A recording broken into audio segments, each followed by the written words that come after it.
انہوں نے golf council کو کوآپریشن کونسل کو توڑ دیا ہے، جس میں باقی چھوٹے ملکوں کا قطر کا رد عمل آیا ہے. اور یہ بات اب تمام دنیا میں سامنے آ گئی ہے کہ کشنر نے اور جو صدر ٹرمپ ہیں اس معاملے میں انہیں اس بات کا ان سے بات ہوئی ہے امریکہ کی اور ٹرمپ کی. تو مشرقی وسطی میں بہت بڑا ابھار آئے گا، بہت اس سے انصاف پسندی کی لہر بھی آئے گی، اور اس میں مسلمانوں میں غم و غصہ ظاہر طور پہ ہے پیدا ہوگا.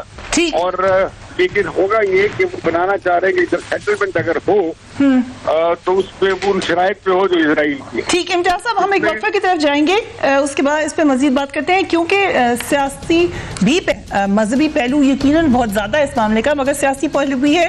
عمران خان صاحب چیئرمین پی ٹی آئی، انہوں نے اپنے ٹویٹر اکاؤنٹ پہ کہا ٹرمپ's plan to shift US embassy in Israel to Jerusalem is contrary to all UN resolutions and is an attempt to deliberately add to the chaos in the Middle East. This new Trump move will also undermine the international consensus on how to move forward in resolving the Palestinian conflict. Bilal Bhutto Zardari کہہ رہے ہیں، تقریباً یہی بات کہہ رہے ہیں، the PPP cautions against the US moving its embassy to Jerusalem. This will exacerbate the Palestinian-Israel conflict, amplify propaganda fodder to extremists and undermine long-established American foreign policy goals. So, جو ایکسٹریمزم کا خطرہ ہے بڑھنے کا یا چارہ مل جائے گا دہشت گردوں کو، یہ بڑی حد تک ایک حقیقت ہے. وقفے کے بعد بات کریں گے. Keep watching Tonight Friday.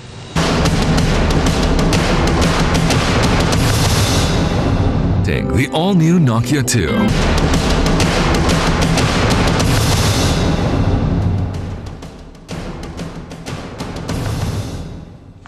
And welcome back. ایک اور بہت اہم ایشو جو اس وقت پاکستان کی سیاست میں ہے وہ سانحہ ماڈل ٹاؤن رپورٹ ہے. منظر عام پر آنے کے بعد پنجاب کی سیاست میں بھرپور طریقے سے ہلچل مچ چکی ہے.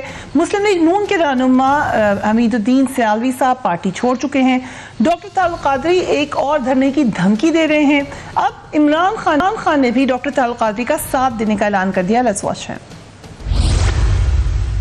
تو جو ماڈل ٹاؤن رپورٹ آئی ہے جسٹس نجفی کی وہ دیکھنی چاہیے.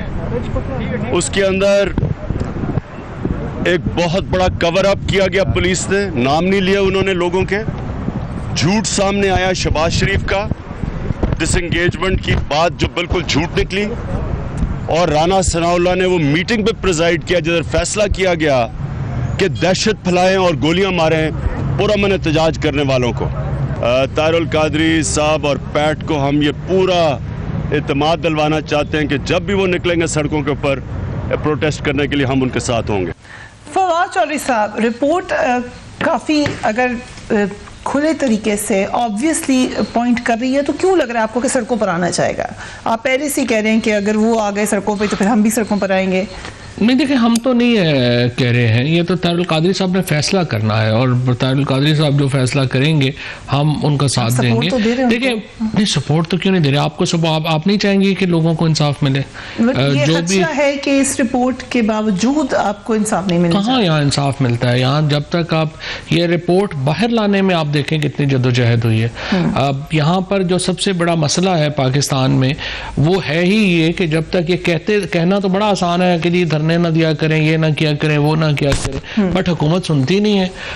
مطلب ابھی آپ نے دیکھا ہے 2 دن پہلے بلائنڈ، اندھے اور ڈس ایبل کم از کم کو 5ویں دفعہ انہوں نے سڑک بند کی لاہور کی، تب جا کے ان کا جو ہے وہ حل ہوا. یہی تو پاکستان میں اور پی ایم ایل این کا خصوصی یہ پرابلم ہے کہ جو ہی ان کو تھوڑا جو ہے وہ آپ کہیں کہ یہ ایک انسانوں کی طرح جو ہے وہ چلیں گے، آپ امید رکھیں، یہ فوراً خود کو آمر بن جاتے ہیں اور اپنے مخالفین کو بالکل. اب یہ جو ماڈل ٹاؤن کا واقعہ اٹ سیلف ہے، آپ کو یاد ہوگا، آپ نے تو چونکہ بڑے قریب سے یہ پاکستان کی سیاست بڑے عرصے سے فالو کر رہی ہیں، اس وقت پاکستان میں کوئی سیاسی ہلچل نہیں تھی. عمران خان نے بہاولپور کا جلسہ کینسل کر دیا تھا، طاہر القادری صاحب کینیڈا بیٹھے ہوئے تھے، پاکستان میں تو کچھ بھی نہیں ہو رہا تھا. وزیرستان آپریشن اناؤنس ہوا تھا، آپریشن اناؤنس ہوا تھا، سب لوگ پل بیک کر گئے. این اس وقت انہوں نے سوچا کہ یہ وقت ہے اپنے مخالفین کو مسل دکھانے کا، اور انہوں نے یہ کر دیا. اب بھی آپ یقین کیجئے، اگر تو یہ رپورٹ آنے کے بعد اور ٹرائل ہو اور جو افیکٹڈ پارٹیز ہیں ان کو یقین ہو، لیکن ہوگا نہیں. آپ کو ایک پولیٹیکل جدوجہد کرنی پڑے گی، آپ کو زور ہی لگانا پڑے گا، تبھی ان کے سر پہ ان کے کوئی جوں رینگے تو رینگے. رائٹ. ملک صاحب، یہ جو رپورٹ ہے اس پر پنجاب گورنمنٹ کا موقف کیا ہے؟ ہم تو بہت شکریہ آپ کا. میں فواد کی بات بھی سن رہا تھا. ہم تو اس رپورٹ کے اوپر اپنے کچھ تحفظات کا اظہار کر چکے ہیں. بنیادی طور پہ جو کل ہائی کورٹ کی ججمنٹ ہے وہ اصل بات ہے کہ جس نے اس رپورٹ کو پبلک کرنے کا کہا. تو ہائی کورٹ کے آپریٹو پارٹ میں یہ ہے کہ یہ رپورٹ جو ہے اس کی ایویڈنشری ویلیو کے بارے میں کہ ٹرائل کو یہ کس طرح سے افیکٹ کر سکتی ہے. تو اس رپورٹ کو لیونگ اسائیڈ ایک طرف رکھتے ہوئے کہ اس کی کوئی ایسی حیثیت کہ اس کی وجہ سے وہ جو متاثرین ہیں ان کو کوئی انصاف کس حد تک ملے گا، ماسوا اس کے کہ یہ ایک پبلک ڈومین میں بات گئی اور وہ انہوں نے خود یہ لکھ دیا کہ اس کا جو ریڈر ہے وہ خود اندازہ لگا لے کہ وہ کیا نتیجہ نکالنا چاہتے ہیں. تو یہ رپورٹ تو ایک انکنکلوسیو رپورٹ ہے. اس کے اندر بہت ساری ڈیفیشنسیز ہیں، بہت انکنسسٹنسیز ہیں ہر اعتبار سے. اور ابھی جو عمران خان صاحب کہہ رہے تھے، اچھا کیا ڈیفیشنسی ہے اور کون سی انکنسسٹنسی ہے؟ ایگزیکٹلی وہی کہہ رہے ہیں. انکنسسٹنسی کا مطلب تو یہ ہوا کہ ایک جگہ ایک بات کی، دوسری جگہ اس بات کے بارے میں کوئی اور بات کر دی ہے، ایسا کہاں ہوا ہے؟ ایسا اسی جگہ میں یہ جو بھی عمران خان صاحب کہہ رہے تھے کہ جو سٹیٹمنٹ وہ شہباز شریف صاحب سے منسوب کر رہے ہیں ڈس انگیجمنٹ والی، تو اس میں وہ جب اپنی بات جسٹس باقر نجفی کر رہے ہیں تو ایک جگہ پر وہ خود کہہ رہے ہیں کہ میں نے وہ سی ڈی دیکھی جس کے اندر پریس کانفرنس تھی. تو اس کے آخر میں جو ہے اس کا ذکر بھی کر رہے ہیں. انہوں نے کہا جب میرے نوٹس میں آیا تو میں نے کہا. اب ان کے پرنسپل سیکرٹری اس بات کو مان رہے ہیں کہ مجھے 9:30 بجے 10 بجے کے قریب کہا گیا. پھر لا منسٹر اس بات کو کروبریٹ کر رہے ہیں، وہ ہوم سیکرٹری اس بات کو سبسٹینشیٹ کر رہے ہیں. تو تینوں چیزیں جب ایک چیز کو سپورٹ کر رہی ہیں اور وہ لوگ مان رہے ہیں کہ ہمیں یہ کہا گیا ہے کہ اس کو ڈس انگیجمنٹ کی جائے اور ان کو وہاں سے ہٹا دیا جائے، تو پھر خود وہ آگے جا کے جسٹس باقر نجفی لکھ رہے ہیں کہ لسٹ لیسلی کنویڈ، اور پھر خود ہی لکھ رہے ہیں کہ یہ بات کرسٹل کلیئر ہو گئی. اور he also said کہ ہم نے نہیں سر اس رپورٹ میں یہ لکھا ہے پھر تو اس کا مطلب ہے کہ ذمہ دار تو پھر پولیس ہوئی جنہوں نے 14 بندے مار دیے، تو یہ پولیس کو ذمہ دار سمجھتے ہیں. کیونکہ اگر آپ کہہ رہے ہیں کہ ڈس انگیج کریں اور پولیس نہیں کر رہی، دیکھیں میری بات تو پھر تو یہ بات صحیح ہے. دیکھیں اس رپورٹ میں جو ڈیفیشنسیز ہیں وہ کیا ہیں. پہلے نمبر پہ تو یہ دیکھنا ہوگا کہ جب یہ واقعہ پیش آیا تو انڈر وچ سرکمسٹینسز ہویا، تو اس کا پیج 51 پر وہ اس کا ذکر شروع کرتے ہیں. اور وہ پہلے یہ کہتے ہیں کہ پیٹ کے ورکرز جو ہیں وہ آرمڈ ورکرز تھے اور وہاں پر ایک سچویشن لا اینڈ آرڈر کی سچویشن پیدا ہوئی. کتنی گولیاں لگی پولیس والوں کو؟ مجھے آرمڈ ورکرز تو اب بہت جگہ پر ہیں. اور کتنے خول برآمد ہوئے؟ میری گزارش سن لیں. خول برآمد کرنے کسی نے جانے دیا وہاں پہ؟ کوئی فورینزک لینے کے لیے کوئی جا سکا؟ کسی کو اجازت دی طاہر القادری صاحب نے؟ اس کمیشن کے صاحب نے وہ خود گئے، انہوں نے اس کا بائیکاٹ کیا. انہی کے ایک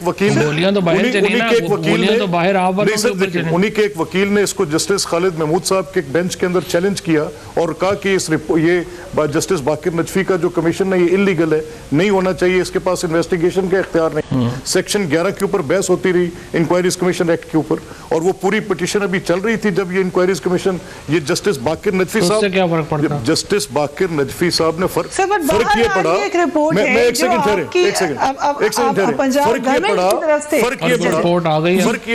فرق یہ پڑا سر کہ وہ جسٹس باقر نجفی صاحب آن ریکارڈ ہیں، انہوں نے یہ کہہ دیا اور اس کے اوپر انہوں نے کہا کہ میری تو یہ جو حیثیت ہے اس ٹریبیونل کی وہ کورٹ میں چیلنج ہوئی ہے، میں رپورٹ دیتا ہی نہیں ہوں. اور یہ کہہ کر وہ چھٹیوں پر چلے گئے.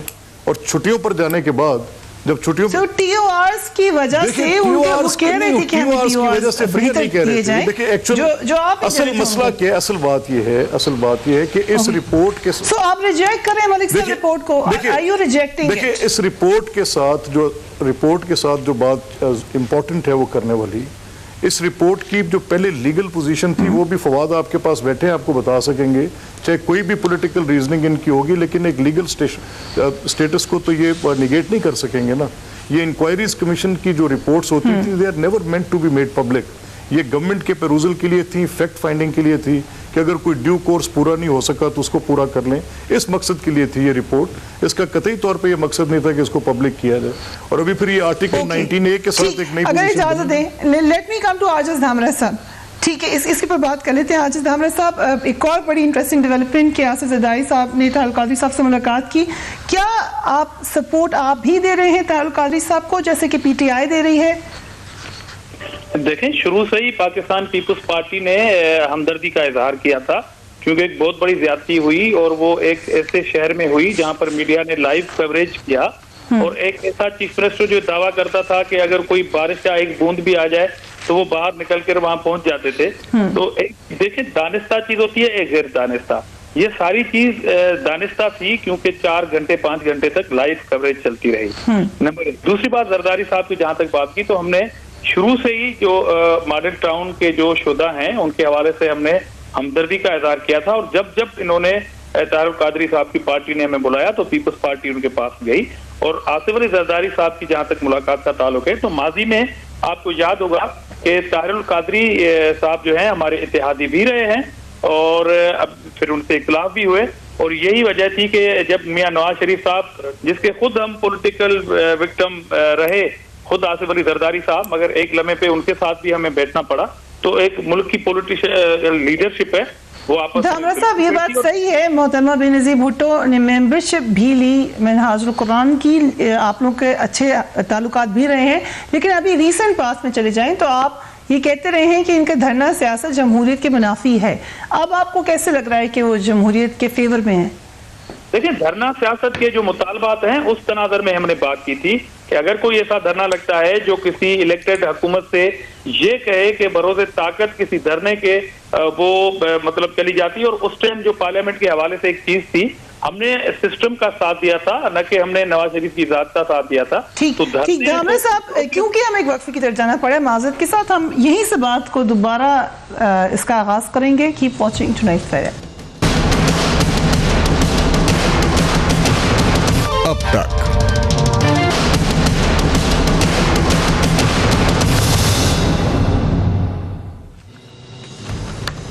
And welcome back. Model town report کا کیا اثر ہوگا پنجاب کی سیاست پر؟ فواد چودھری صاحب عمران خان صاحب نے ٹویٹ کیا اس پر، لیکن آپ لوگ چاہتے کیا ہیں؟ کیا ایکشن؟ وہ تو کہہ رہے ہیں گرفتار کر لیں چیف منسٹر کو، کنسیڈرنگ کہ لیگل پوزیشن آپ جانتے ہیں اچھی طریقے سے اس رپورٹ کی کیا ہے. کیا ہو سکتا ہے لیگلی اس رپورٹ کے اوپر چیف منسٹر گرفتار؟ نہیں دیکھیں یہ اس وقت 3 کیس جو ہیں وہ چل رہے ہیں.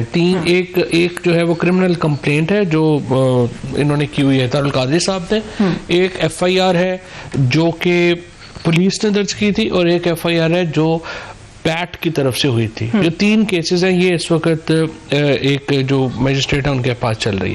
اب آپ مجھے بتائیے کہ وہاں پہ جو انہوں نے کی ہوئی ہے اس میں جو وہ چاہتے ہیں کہ یہ رپورٹ ایگزیبٹ کی جائے، اور جب وہ رپورٹ ایگزیبٹ ہو جائے گی تو وہ پروسیکیوشن کا حصہ بن جائے گی. اس کے بعد اس رپورٹ کی بنیاد کے اوپر خالص صرف اس رپورٹ کی بنیاد کے اوپر تو نہیں ہو سکتا. لیکن دیکھیں وہاں پہ اب ایشوز کیا ہے. ایشوز یہ ہیں سب سے پہلے یہ رپورٹ طے کرتی ہے کہ آپریشن کس نے آرڈر کیا.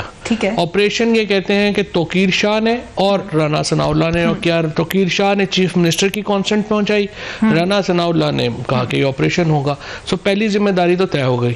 پھر اس کے بعد ذمہ داری طے ہوئی کہ جب وہ وہاں پہ یہ فورس کا آرڈر کس نے دیا. اب ملک احمد صاحب کہہ رہے ہیں کہ پولیس نے کیا. اب یہ بات تو ظاہر ہے کہ پولیس والے وہاں پہ بیٹھے ہوئے ہیں، ان کو بطور مجرم ہے وہ بتائیں گے کہ کس نے انگیجمنٹ کا حکم دیا. چیف منسٹر صاحب کی طرف سے کہا گیا رپورٹ میں پہلے کہ میں نے کہا تھا پولیس ہٹ جائے، 9:30 بجے میں نے یہ کہا تھا. پہلی جو لاش گری ہے وہ تقریباً 11:15 بجے گری ہے. سو چیف منسٹر کا آرڈر جو تھا وہ امپلیمنٹ نہیں ہوا. اس کے بعد انٹرسٹنگلی چیف منسٹر کہتے ہیں میں کہہ کے چلا گیا تھا اور 1:30 بجے تک مجھے تو پتہ ہی نہیں چلا کہ کیا ہو رہا تھا. سو یہ انبلیویبل چیز تھی کہ ان کو پتہ ہی نہیں چلا. پورا 14 بندے جو ہیں وہاں پہ پیچھے شہید ہو گئے، چیف منسٹر صاحب کو پتہ ہی نہیں چلا. تو یہ تو نہیں ہو سکتا.